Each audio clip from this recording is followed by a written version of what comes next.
निर्मल आकाशरे भाषा बादलर छाया नाची नाची शरत ऋतुरे शारदीय संभार नहीं आसे पार्वण माँ दशभुजा दुर्गा को आमंत्रण करिथाए और धरित्री मातार वृक्ष को ढांकी दे थाए धबल चादर ए काशतंडी राणी काशतंडी फूल सबु शरत ऋतुर सुलुसुलिया समीरण सह दोली खेली खेली माँ जगजननी दुर्गा को स्वागत करिथाए।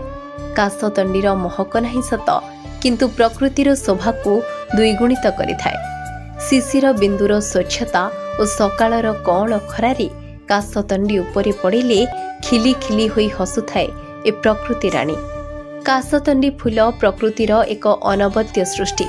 शरत आसिले रास्ता कड़ नई पठा सबुठी देखिबाकु मिलिथाए काशतंडीर संभार। कुहाजे काशतंडी फूलर चामर स्पर्शरे धरावतरण करती माँ दशभुजा दुर्गा।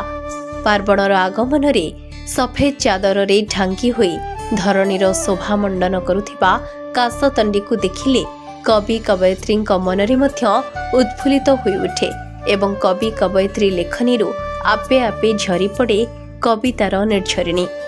बलांगीर जिला पाटणागढ़ नदी नाल खेत जमीर चारि पार्श्ववर्ती स्थान रे दृश्यमान होइथाए एही काशतंडीर संभार। एहा जेमिति ओडिया साहित्य और संस्कृति सह ओतप्रोत भावे सम्मिलित।